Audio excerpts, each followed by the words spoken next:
They say neighbors can make or break your peace. I used to believe that was just a saying, until one night I walked outside and found my front yard littered with beer bottles, my car boxed by a stranger's SUV, and the echo of bass-heavy music shaking my windows at 2 a.m. That's when I knew something had shifted. My peaceful street had changed, and the person responsible wasn't a criminal or some reckless teenager. It was my new neighbor, Jill, who smiled like a friend while quietly turning my life into chaos. What started with loud music would end in police visits, stolen electricity, and a war over one shared strip of concrete. But by the time it all ended, I would learn how far some people will go when they believe the rules don't apply to them. For years, my life on Maple Glen Lane had been blissfully uneventful. I lived in a modest single-family home, a charming mid-century build tucked at the end of a quiet cul-de-sac in a middle-class suburban neighborhood, the kind of place where people trimmed their hedges on Sundays. Kids played in the sprinklers, and neighbors waved good morning on their way to work. Our street wasn't luxurious, but it had its own kind of elegance, well-kept lawns, colorful flower beds, and a silence so consistent it almost became part of the architecture. My home shared a narrow, well-marked driveway with the house next door, a rental property that had, over the years, cycled through a series of quiet, respectful tenants. We never had any drama. If someone needed extra parking space, they'd ask. If I needed the driveway cleared early for work, a quick text solved it. The balance was perfect, delicate, and unspoken, until the day Jill and Stephen arrived. They pulled into the neighborhood in a glossy white moving van. Jill stepped out first, sunglasses perched high on her forehead, phone in hand, barking orders at the movers before even acknowledging my wave. Stephen trailed behind, more reserved, his shoulders slouched as he carried boxes like he was being punished. I tried to be neighborly. I brought over a plate of brownies and introduced myself. Jill didn't even look up from her phone. "Cool," she said without glancing my way. Stephen gave a small, apologetic smile and took the brownies without a word. It was small that moment, a brush-off, but it was the first crack in what would soon shatter completely. It started with Jill's car, a sleek neon blue sports coupe that looked like it belonged on a racetrack, not our sleepy suburban lane. She parked it like a monument, smack in the center of our shared driveway, every single day. It wasn't just inconsiderate. It was strategic. She didn't care that I needed access to my side. Didn't care that I had to angle awkwardly just to get in and out without scraping the bumper. At first, I didn't want to stir the pot. I chalked it up to unfamiliarity. Maybe they just weren't used to shared spaces. So I left a friendly note under her windshield one evening. It read, "Hey neighbor, just a reminder we share the driveway. Could you scoot over a bit? Thanks so much." The next morning, the note was gone, but so was any illusion of civility. That day, Jill parked even closer to my side, her rear bumper almost hugging the line. When I knocked on her door to ask if we could talk about it, she didn't answer. I knew she was home. I could hear her inside, laughing on the phone, music playing. I knocked again. Louder. Still nothing. Later that week, she introduced the neighborhood to a new tradition. Thursday night raggers. It began around 9 p.m. Bass vibrated the walls. Dozens of cars lined the cul-de-sac, many of them parked halfway onto lawns or blocking driveways. Mine included. Strangers stumbled out of her house with red Solo cups in hand, shouting across the street like it was a college frat row. By midnight, I couldn't sleep. I stepped outside to find someone passed out on my lawn, 2 beer bottles rolling near the curb. My mailbox was dented, my rose bushes obliterated. The next morning, I walked over and knocked. Again. This time, Stephen opened the door. He looked exhausted, like the weight of Jill's chaos sat heavy on his shoulders. "Hey, man," I said calmly. "Can we talk about the driveway and the parties?" He nodded slowly but said nothing. Jill appeared behind him, sipping a smoothie. "It's just a little fun," she said, grinning. "Don't be that guy. I'm not trying to ruin anyone's fun. I'm just asking for a little consideration." Her eyes narrowed. "Then maybe you shouldn't live next to a rental." That was the moment I realized this wasn't carelessness. It was entitlement. The parties didn't stop. If anything, they got louder, more frequent, and Jill grew bolder. She began leaving trash bins overflowing in the shared space. Her guests used my garden bed as an ashtray. And once, I found a half-eaten pizza box thrown across my porch like some kind of offering or insult. Her guests parked in my spot. Even when I left cones to market, someone even keyed the side of my sedan. I couldn't prove it was them, but I knew. Each complaint I raised was met with the same dismissive tone. "You're being dramatic," Jill said. Or, "No one's stopping you from moving." And the worst, "You're just jealous you're not invited." She smiled like a villain in a daytime soap. Syrupy sweet, then cold the moment you turned your back.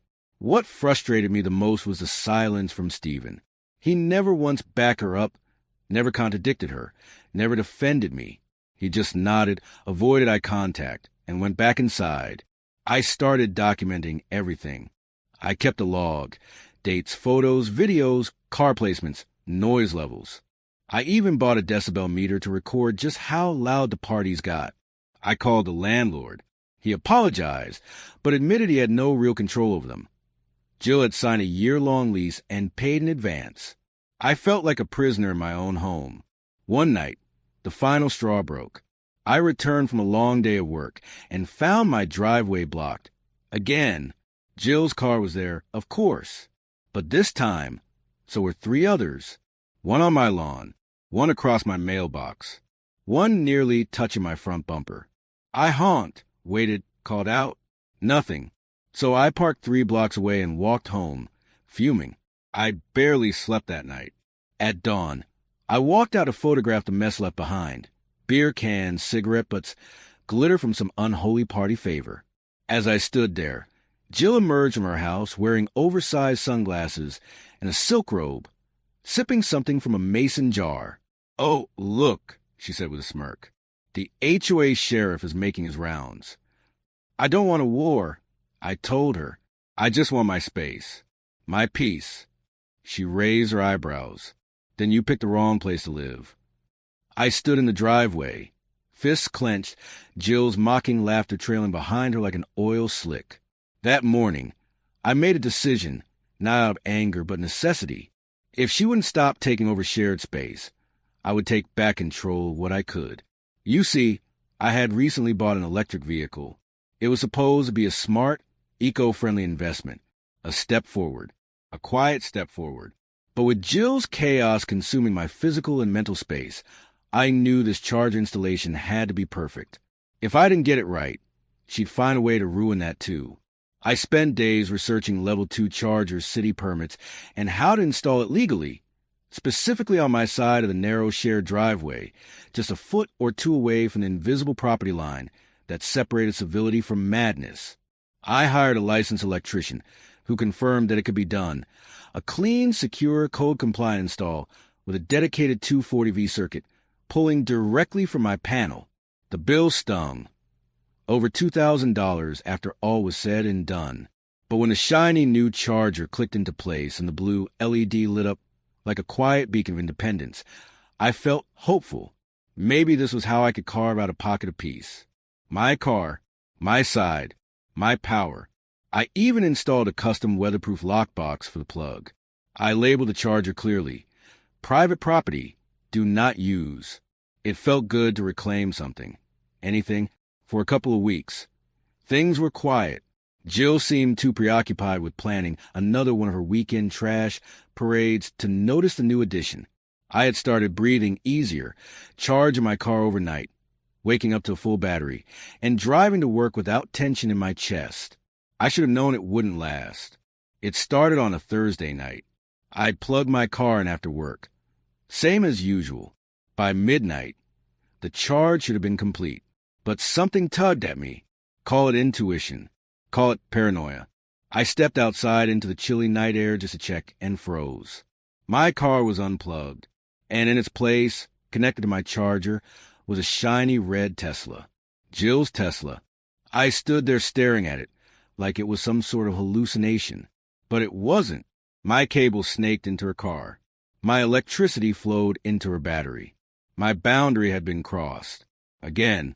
Fuming, I walked over and knocked on her door.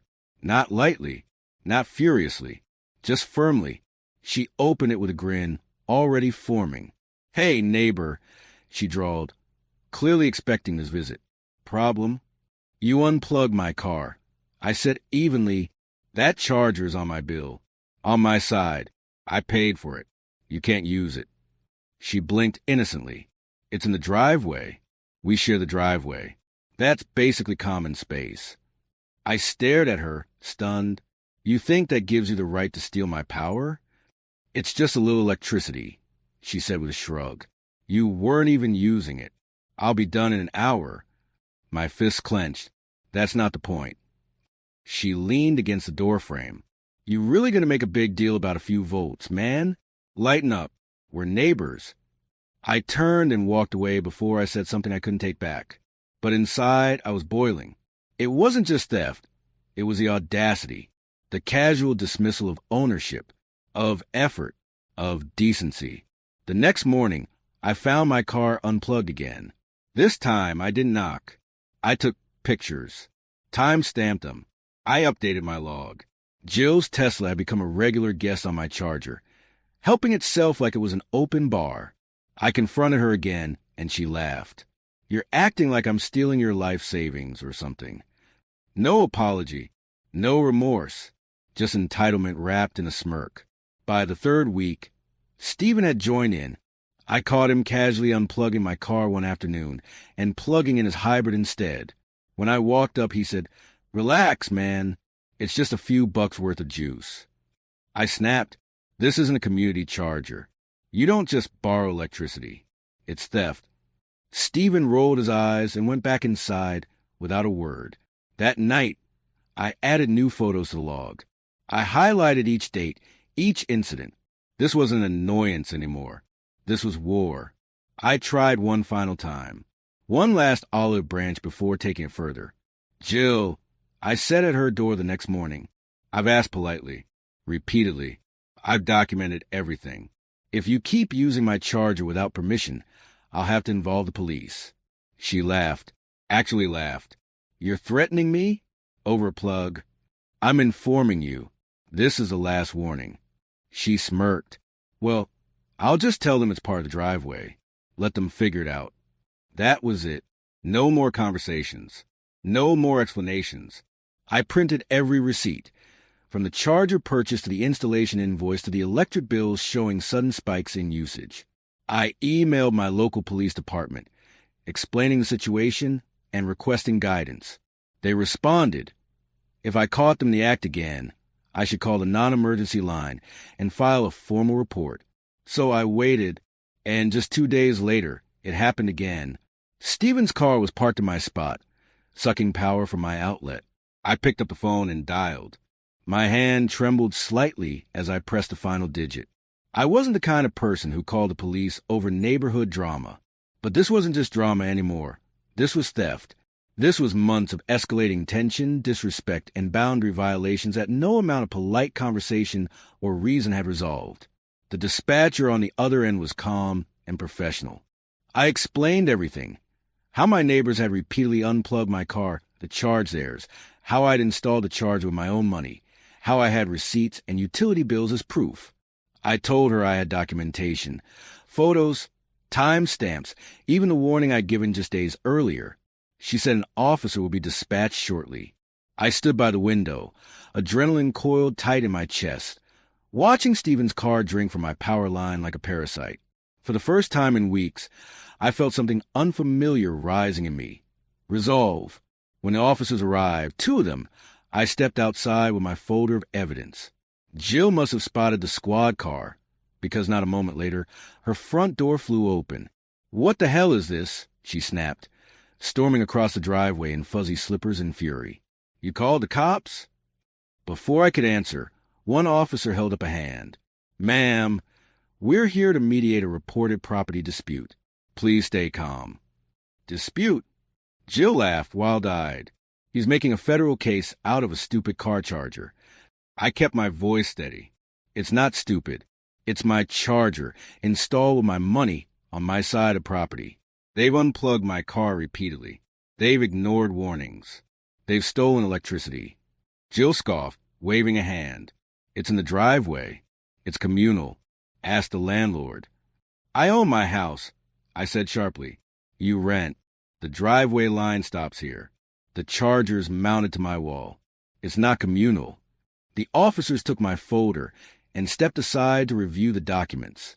I watched as their expressions shifted from neutral to focused. One flipped through the electric bills and pointed out the usage spikes.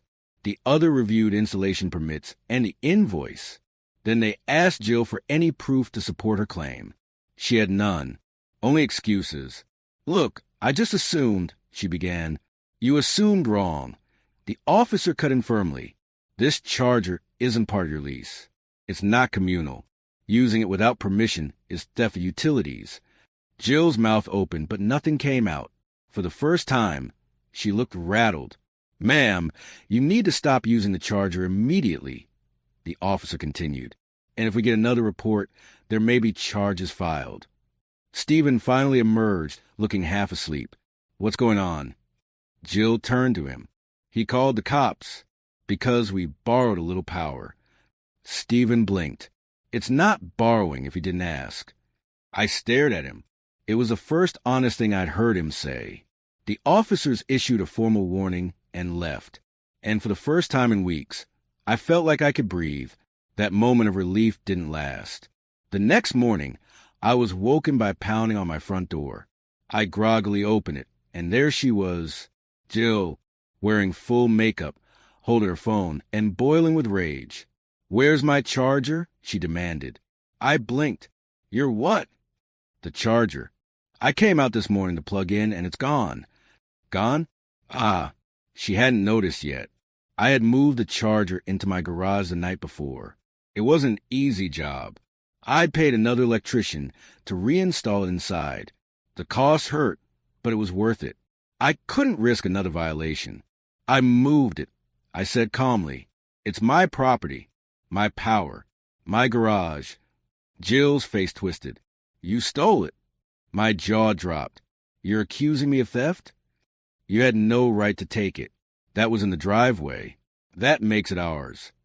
No, I said coldly. It was never yours. She stepped closer, jabbing her finger. I'll call the cops.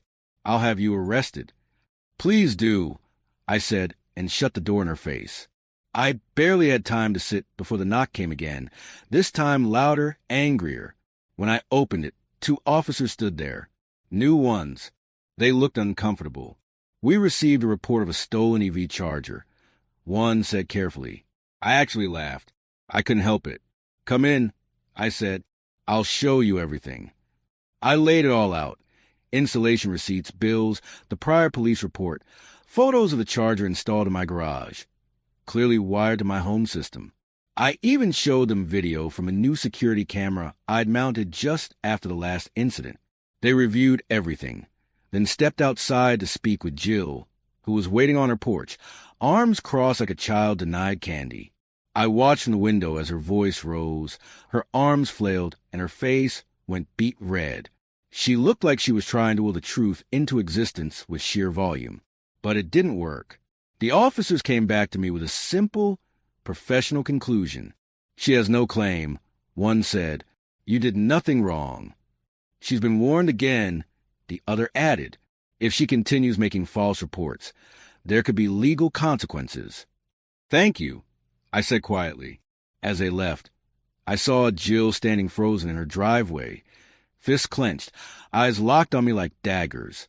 That was the last time she tried to use my charger. But it wasn't the last time she tried to make my life miserable. For weeks, she didn't speak to me. She didn't have to. Instead, she glared. Every time I pulled into my driveway, took out the trash, or even mowed the lawn, it was like living next to a guard dog whose only job was to radiate hatred through a window. Then came the little acts of spite. Garbage accidentally spilled near my property line. Noise at odd hours. Never loud enough to call the cops, but enough to disturb my sleep. Guest vehicles lingering just close enough to my driveway to require careful maneuvering. Nothing big, nothing illegal, but everything intentional. I didn't retaliate. I upgraded my security cameras.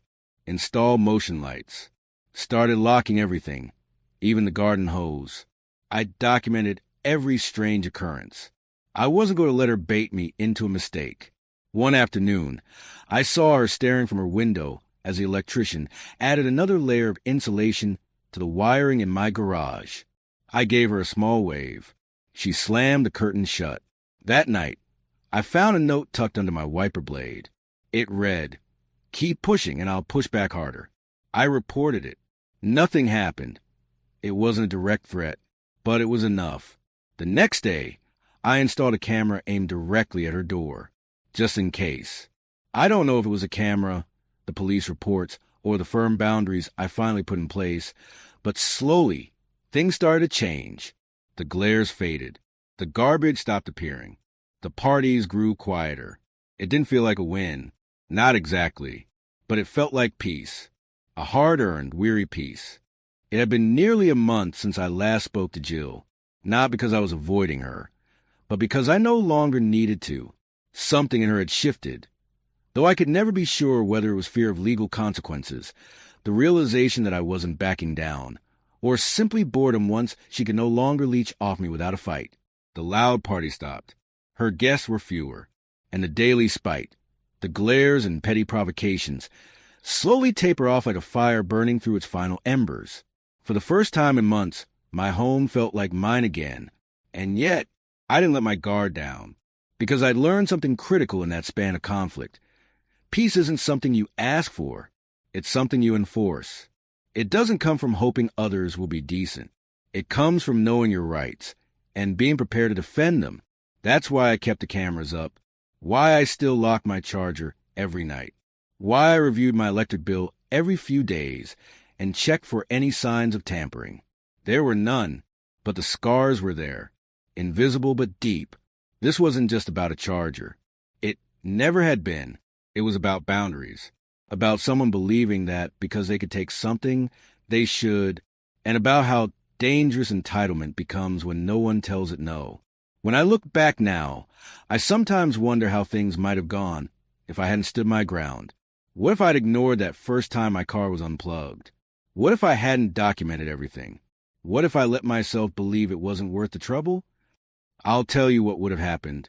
She would have won, not because she deserved to, but because silence would have handed her everything she wanted. That's the thing with people like Jill. They don't always need to take something to claim it. Sometimes, all they need is for you to not fight back. I think a lot of neighbors fall into that trap. They mistake being the bigger person with being passive. But there's a difference. Being civil doesn't mean being silent. Being patient doesn't mean being passive. And being neighborly sure as hell doesn't mean letting someone treat your property like it's theirs.